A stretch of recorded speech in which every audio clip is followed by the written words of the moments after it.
Hey guys, alright, we're gonna go ahead and just start. I'm gonna start from the beginning of geography now, and we're gonna go through from their oldest to their newest, and we'll see how long it takes for us to catch up to him. Because he has a few years head start on us. So we're gonna try and catch up. Words. Come on. What words do I want to say? Anyways, this one is on Afghanistan. It's only 6 minutes, which is very short for the for geography on Afghanistan of places. They have a lot to talk about. Maybe he'll go back and revisit some of these shorter ones when he goes when he's finished going through them all. I personally would like to see that, because I think he could. Because definitely this is older, so it's going to be shorter, right? It's only 6 minutes, whereas his videos now are like 20 to 30 minutes long, I believe. So, yeah, he's gotten better at it. But I'm curious to see what this first video is like. I've never watched it. I just rambled on about random shit. Anyways, Geography Now, Afghanistan. Hey everybody, welcome to the first episode of Geography Now. We're going to go through the list of all the internationally recognized sovereign nations of the world, and we're going to do it alphabetically, which means our first episode is going to be on Afghanistan. Oh boy. It's time to learn geography. He wasn't focused on his face. That's the intro song. I hope you liked it. I worked really hard recording it with my friend Bill. So, today's going to be Afghanistan. I'm actually really glad we're getting this country covered because it's a very complex and deep country and we can't cover all of it in 10 minutes, so I'm going to try to do my best. Before we get into anything though, let's dissect the flag. Dissecting the flag. The Afghani flag is a tricolor band of 3 different colors, red, black, and green. The red representing the blood of those who fought for Afghanistan, the black representing the obscure and difficult past that they've had, and the green representing hope and a future, and Islam as it is the state religion. In the middle of the flag is the Afghani emblem. Now this is where things get a little difficult, so bear with me. On the emblem is a mosque with 2 little miniature Afghani flags on the side, which by the way makes Afghanistan one of the only 2 countries in the world that has a flag with miniature versions of its own flag on its own flag. On the side are shoes of wheat. Nice. On the top is the Shahada, or the Muslim creed. On the bottom is the name of Afghanistan, written in Arabic. And on top of that is the Arabic year of 1298, written in Arabic numerals, which also in the standard Gregorian calendar is 1919, which was the year that Afghanistan was relinquished from its British protectorate status and became an internationally recognized sovereign nation known as Afghanistan. Huh. Nice. Neat. In terms of its political Didn't know that, geography, actually. Afghanistan is located in the Central Asian region, surrounded by 6 other countries. Technically 7 if you consider the Jammu Kashmir region part of India, but Pakistan will tell you it totally is not, but we'll discuss that in another video. Now when you look at the shape of Afghanistan, it just kind of looks like a big amorphous blob in the middle of nowhere. But then when you look at the northeast, you start to see this long, narrow stretch of land that kind of reaches out into the Hindu Kush mountain range. And you might ask yourself, why does Afghanistan have that long panhandle? And the reason why is kind of technically because England and Russia. See, back in the 1800s, the British and the Russians were competing against each other to see who could amass the largest global empire in terms of colonization and influence. Russia took over what are now known as many of the Central Asian countries as Kazakhstan, Tajikistan, Uzbekistan, while the British took over many of the South Asian regions such as India, Bangladesh, and Pakistan. Now when it came to Afghanistan, things were a little difficult because the Afghani people really did not want to be taken over. It was also really No, they crucial did part not. of the map No, because they fought essentially hard. it was the area where the British and Russian empires got really close to each other. Eventually the British kind of took over at the end of the 19th century, much to the reluctance of the Afghanis. However, they still had to distinguish the borders between Afghanistan and the rest of the other nations in the empire. When it came to Pakistan, or back then British India, the British decided to use the Durand Line, and then when it came to the Russian Empire, they decided to use the Panj and Palmyr rivers. Now the thing is, when both the empires drew these lines, they technically didn't touch each other in the northeast and left a huge long narrow buffer zone, which is now today known as the Wakhan Corridor. By default, it was given to Afghanistan, and to this day, the Wakhan Corridor plays a very crucial role in Afghanistan's geography because for a very, very small 20 or so mile border at the very end of the Wakhan Corridor is a border with China. Now, I know 20 miles doesn't really sound like much, but in the world of geopolitical analytics, that can be a very important thing.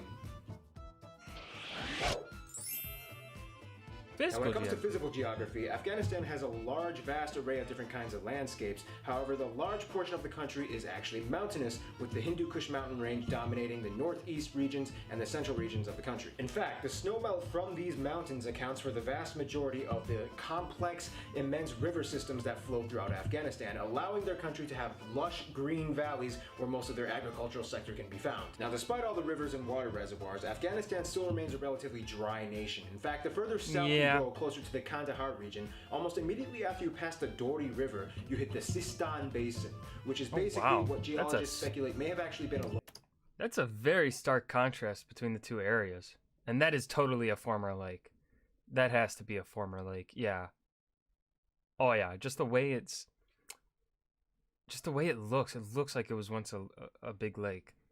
Large body of water at some point, but is now a dry, desolate desert wasteland. Nonetheless, with the arable land that it does have, Afghanistan is still able to produce some of the world's best produce, including pomegranates, almonds, apricots, and poppy. That's right. For the past few hundred years, Afghanistan has been a leading nation in opium production. Yay, drugs. In terms of its demographics, Afghanistan has just about 31 million people, or roughly a little bit smaller than the size of Canada. The slight majority of these people identify as ethnically Pashtun, or people from the Pashtun tribe. They speak the Pashtun language known as Pashto. Now, there are some other ethnic minorities like Uzbeks and Tajiks and Hazaras. However, the interesting thing is that the majority of the people, about 85%, including the Pashtuns, speak Dari. Dari is actually a dialect of the Persian language Farsi. So that means someone who speaks Dari can actually interchangeably travel between Afghanistan and Iran without really having any trouble being understood. Interesting side note, there is one last living Jew living in all of Afghanistan. I'm not even joking. His name is Zablon Simintov. He lives in Kabul. He used to own a restaurant, and he maintains the last synagogue in all of Afghanistan. The locals there know him just as that one Jew guy, and they're cool with him. They're just like, hey Zablon. Which brings us to our final segment, the friend zone.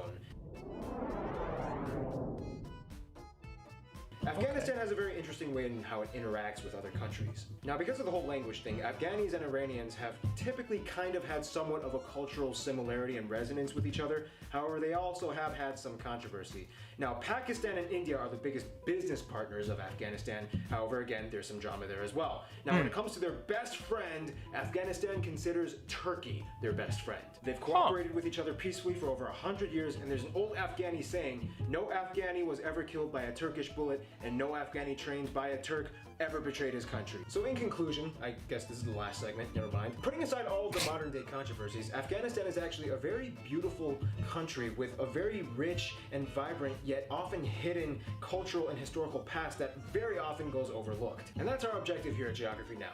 We want to shine light on the obscure and put on display the often neglected yet fascinating attributes of every region of the world. We hope you did you justice. Stay tuned. Albania is coming next.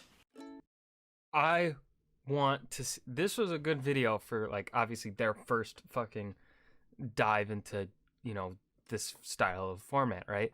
So I think they did a fantastic job for their first video. Way better than, I think this was way better than my first attempt at a history video, right? Which, by the way, if you go to my channel and search up how Alfred became king, had to remember what the fuck I made. You will find that video, and you should go watch it, because we did not get that many views when I released it. And I don't think I think it's still under 400 views. Just kind of sad. Anyways, go watch it. But yeah, I think this was a good video. As I said at the beginning, I would love to see them go back and just, like, do more, like, revisit these, first countries that they were doing before they really found their groove and found the style, their format, right? And because they definitely missed a lot. I don't know much about Afghanistan, but you could tell that they definitely brushed over a lot of things because, you know, probably time constraints or something. Yeah, I would love to see them go back and revisit this and just add more depth to it as they have in their current videos, right? I think that'd be really cool.